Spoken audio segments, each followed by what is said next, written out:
Do you know you only have 6 seconds to impress a recruiter? That's so less.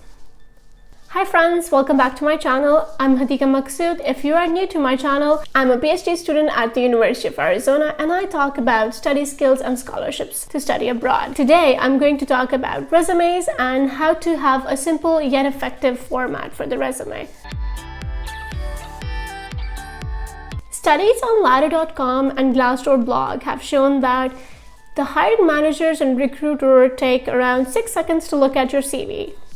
That's so less. National Survey on Harris Poll did another robust study in 2013 where they found that around 68% of the human resource professionals take around less than 2 minutes to review one resume. So looking at the gist of these surveys, we can say that we don't have enough time and it cannot be a lengthy document. So it should be a very concise resume and still have adequate points that can get you hired.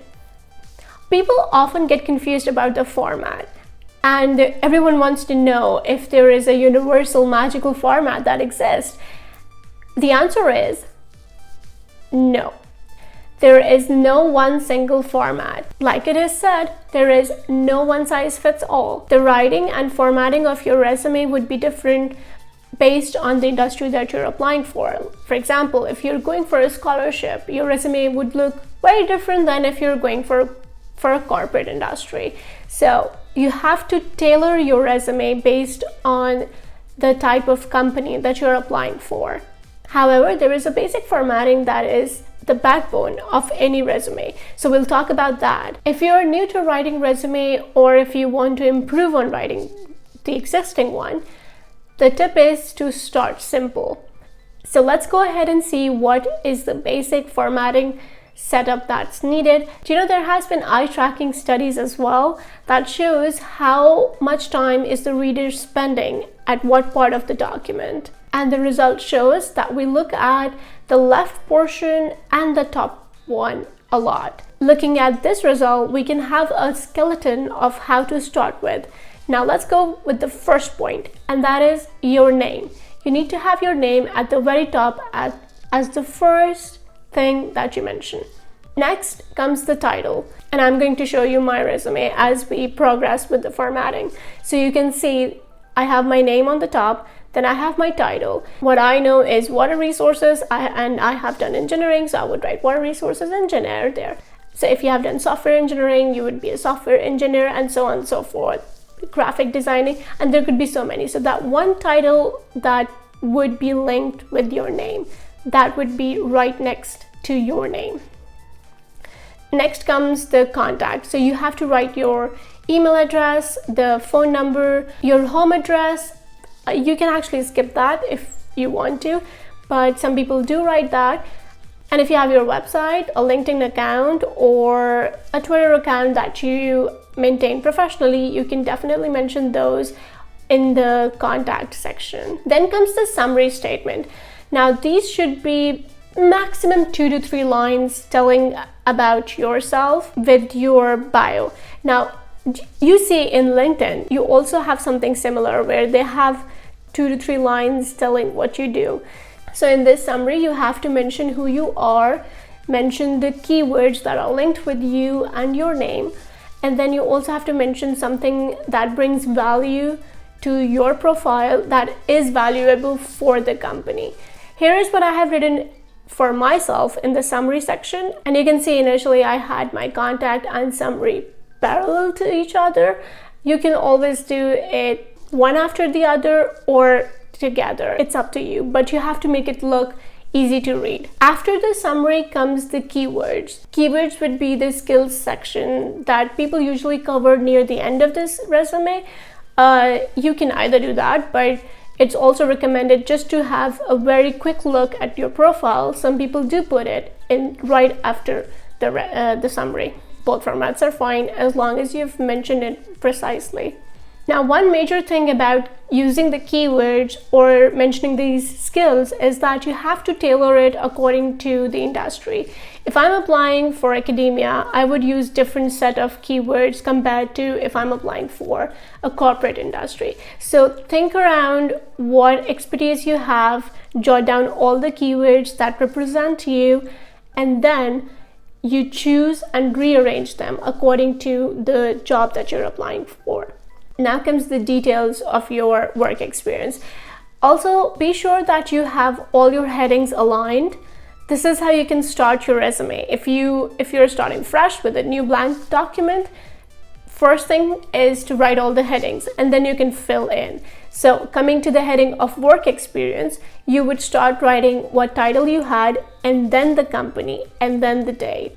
So this is how you will arrange it. I worked as an assistant professor. This was the place I worked, and this was the timeline.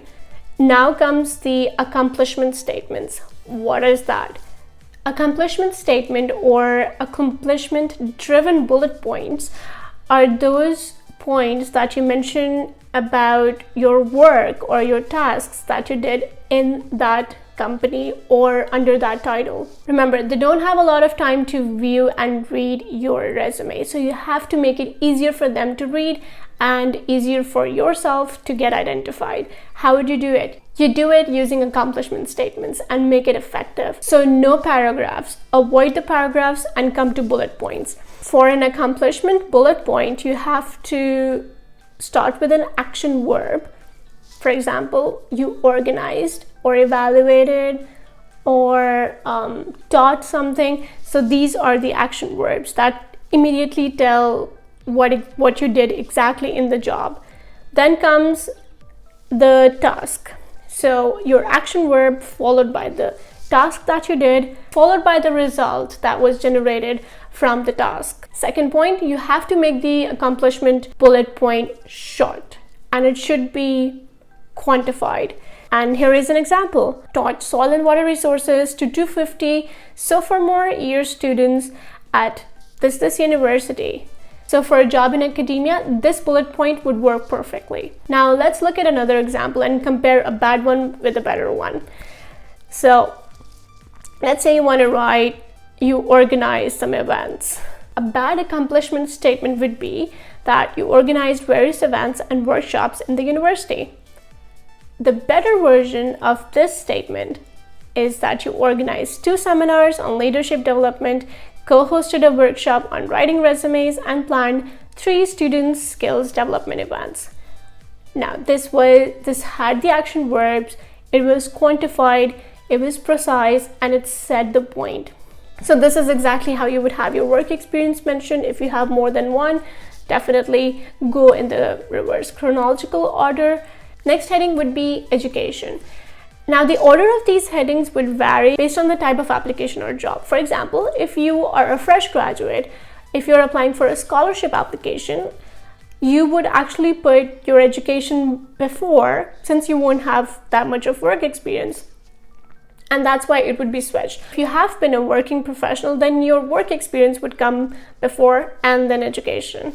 For education, you put your degree, your school where you studied it from, and the year. You can write the percentage or CGPA that you have, but it's an optional thing. Some people do, some people don't. It doesn't really have a negative effect of any sort, but it's really up to you. Within the education heading or right after the education heading, you can write about your research or the thesis, but that also depends on the type of job that you're applying for. If I have to go to academia, I would definitely go ahead and elaborate more on my research components, but if I'm going to a corporate industry, I would rather focus on the leadership skills or the project management skills compared to highlighting my thesis work. Now, your resume should not be more than 2 pages.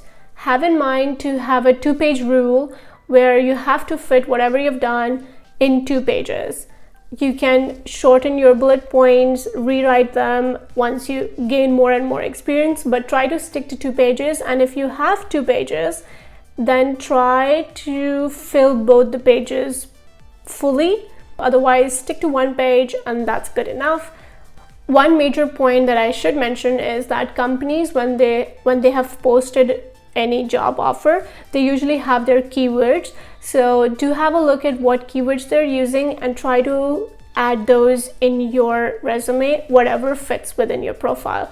I have another video where I'm highlighting the tips that will help you arrange and write this resume, so have a look at that one. I hope this video has guided you a little, if not more, and if you haven't done it yet, please consider subscribing to the channel. Until then,